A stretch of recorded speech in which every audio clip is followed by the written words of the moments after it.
All right, nobody's shown you what's up with these ISS Pro EV3 gauges, and I'm going to today. Now from the top, I do want to say ISS Pro did send me out these gauges to review. I got to meet them at PRI, and that's where I was actually really impressed with these gauges. I've actually got a set of gauges from Amazon for my hybrid Renesas RX-8. However, these have a handful of features that I'm really excited about. And for somebody that's using these to go racing on a track, I think that these are going to be very valuable. Quick background on ISS Pro. They've been around for 75 years, the ISS standing for Instrument Sales and Service. They started out in heavy duty equipment many years ago. However, now they actually offer gauges for all sorts of applications, trucks, boats, or performance cars. Now, I don't mean to bore you with a history lesson. All you need to know is that this isn't a white label manufacturer that's popped up in the last 5 years reselling imported parts. This is an original family-owned business, and the original bloodline is still involved today. But let's be honest, don't care about that. You just want to know, do they work? Now, I have opted for coolant temperature, oil pressure, and oil temperature. These are going in my rotary powered RX-8. Temperatures can be a problem on track and they can kill an engine very quickly, so I am very excited to keep track of those when I'm racing. I probably need to add fuel pressure to this, but that's down the road. Now, as you can see, I've already opened up one gauge. Now you may notice that there's no LEDs, and that's because this entire gauge face will light up different colors, the needle and the numbers. And that is all controlled with an app on your phone. Now, this control with an application is a feature that's specific to the EV3 gauges. So if you want that, you have to get the EV3. And I'm gonna tell you right now, I'd recommend it. As I stated earlier, I actually had a set of gauges from Amazon inside of my car. I'm not gonna name the brand. On these Amazon gauges, you just get one tiny LED that's hopefully gonna catch your attention if your temperature starts to spike on track. I put 1,000 miles on my car with these Amazon gauges, and I'm telling you, the little LED is not gonna catch your attention. Now, what makes the EV3 gauges special is that they have individual LEDs for different features in the gauge. And yes, that means different warning levels. There is a warn and then a caution where it actually will flash at you. All right, let's open up one of these brand new packages and I'll show you what comes in the kit. I've already opened most of these up. First, you get the gauge. And then it actually comes with a fuse and a couple of butt connectors. All of the EV3 gauges use a Deutsch connector, and it's actually got a seal, which means that they are water resistant. So if you want to put these in a boat or a death cart or a Miata, great application. Finally, we've got some mounting hardware and then some instructions. Let's go ahead and fire up this coolant temperature gauge and I can show you some of the features we've got on the application. Never mind, we're gonna fire them all up because I've lost the audio from my bench session. All right, so once you have your power and your dimmer connection, all you gotta do is turn the key and you should see your gauges do a little dance for you. Now, my gauges look really funky just because I have both of my oil gauges set up. The coolant gauge, though, is what we're going to use for today's demonstration. Now, your gauges will actually default to the off position until you turn on your headlights, so if your gauges aren't lighting up, it's just because you don't have your dimmer connection. From there, you're going to go and download the ISS Pro EV3 Attribute app. Don't worry, this is available on both Android and Apple products. Today, I'm using Android. Once you get the app up, we're going to go ahead and hit the scan button. You should see your gauges right off the bat, and if you don't, go ahead and cycle your key one time. I've noticed that's a common bug. So I actually have my coolant temperature gauge. That's what we're going to be modifying, so we're going to connect to that. There we go, device connected. So there's a lot we can do between colors, limits, and warnings. I'm going to show you how to do them all real quick. First, we're going to go to colors, and right now we've got a pretty obnoxious color scheme going on with my gauge. We're going to stick to the same theory just to help you guys follow along easy. All right, so we're gonna click on the dial for the gauge and we can set that color individually. For now, we're gonna choose yellow just so that it is absolutely outlandish and easy for you guys to see. Now we can also set the needle individually. So for that, we're gonna choose blue. There we go, we've got our yellow and our blue. However, I'm noticing that these aren't a very deep yellow or a deep blue. And we can actually fix that by going into the expand fine tuning. So in this case, I'm just gonna turn the green all the way down, turn the blue all the way up. And then I'm gonna go ahead and go to the dial and do the same thing. It's asking me for the color again. We're gonna set that red and that green all the way up, turn the blue all the way down, turn the white all the way down, hit save. And there we go, we've got a really nice deep blue and yellow. And unfortunately, it's not coming up on camera as well as I had hoped. Now you may have noticed you're also gonna have a handful of presets, whether it be a 2007 GM.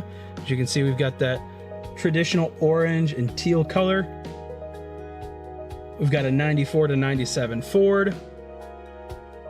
All kinds of cool stuff. I'm gonna go back to our yellow and blue color scheme real quick. Now, once you have your color scheme set, you wanna go and hit your warning backlight. This is the color that your gauge will turn to as you hit your warning limit, and we're gonna set that here in a few minutes. But for now, we're gonna stick with this really deep red that I've got selected. I've got a hex value of full red, nothing else included.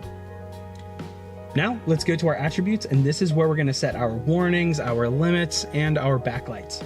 Now we have 3 things that we can adjust. First is a warning light, next is our backlight, and then a flashing effect. And for each of these, you can actually set a max and a minimum value. This is a feature that I'm in love with, because what that means is I can actually tell my gauges to light up red when I'm outside of my operating window. So if my coolant is under 150 degrees Fahrenheit, it'll turn red. If it's over 210 degrees, which is what I have set right now, it'll also turn red. So what we can do is set in an operating range for our gauge. So let's go ahead and do this now for the warning light. The warning light is the small red LED that you see at the bottom of the gauge. Off, on, off. Personally, I don't put a whole lot of weight into this because it's not going to catch your attention. The main feature that we want is the backlight and the flash, but I will go ahead and set a warning light that's somewhere starting to get into my higher temperatures. So for example, here you see that I have it set for 210 degrees Fahrenheit and 100 degrees Fahrenheit on the low end. So that light will be on anywhere under 100 degrees and over 210 degrees. And you can see that that's dictated by the indication zones down below the values. We have 210 high, 100 low. So now we're going to set our backlight, which is the color change that we just set a moment ago. As you can see, I've got a value of 213, which I'm actually going to bump up to 220. So anytime I go over 220, this gauge is going to light up that deep red that we saw earlier. And I'm also going to have it set so that it lights up deep red anytime I'm under 149 degrees Fahrenheit. And we can do that again, backlight low, 149, and then we change the indication zone to low. And then finally, we have a flashing effect. Now your gauge will default to a low setting. And let me show you what that looks like right now. And there we go. That is the low flash, which you guys should be able to barely see on camera. Personally, I don't think this is going to get your attention. This probably isn't a setting that I'm going to use. The medium is starting to get into much more usable territory. And this is where I would set something more minor. Here you can see that medium flash happening right now. Now, personally, this is a car that I'm going to be taking onto the track a lot, and I just don't have time to look at my gauges. So I'm going to use this high intensity. And when it's set to the high intensity, it's going to turn all the lights off and then full bright again.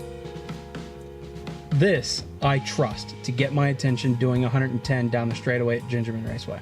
And I think this is what sets ISS Pro above other gauge manufacturers that just use that little LED. Now we're going to go ahead and set this flash effect for 225, because if I start getting into 230, we get into scary territory. Now, if you wanted to set this for a low value, like for example with oil pressure, all you've got to do is just change this flash zone to low, but I'm going to leave it at high.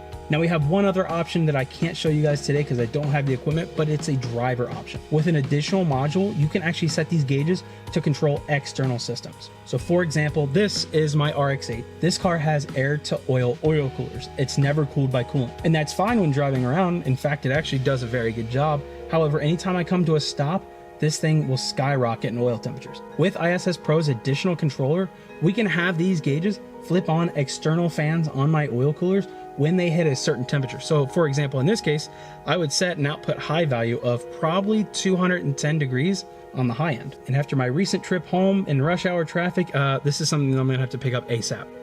Now, once we're done, you can shut your phone off, you can unlink it, you can do whatever you want. Your gauge will flash a couple times to let you know that it's done, and then it will go into its normal operating condition, which in this case, it is off because my headlights are off. And again, my headlights are just what I chose to input on my dimmer signal. So when I turn my headlights on, there you go. You see the gauge is lighting up with a really dark blue because my coolant temperatures are under that 149 degrees Fahrenheit limit that we set earlier. Now, if we were driving around at 160 degrees, that gauge would be that yellow that we chose. You can actually see that my oil temperature gauge is doing the same thing. It's just a slightly different red because I haven't synced all these yet. Let's go on a quick drive Ready? with my gauges, and you can actually watch them changing their colors. Yes. Bell, okay. The temperature gauges are initially red as they're both below my lower limit. Hey. These old Mazdas have to relearn how to idle when you disconnect the battery, which is what's happening here.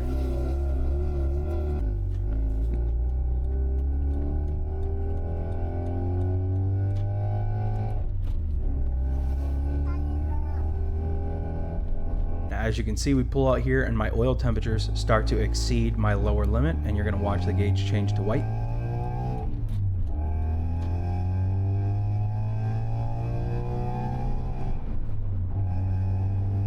From red to white. My coolant temperatures are now above my lower limit, and my oil thermostat's going to open up and bring my temperatures back down below the lower limit, so I probably need to drop that. So huge thanks to ISS Pro for supporting the hybrid rear assist build. I'm really excited to test these out. If you guys want to see any of their other products tested, let us know.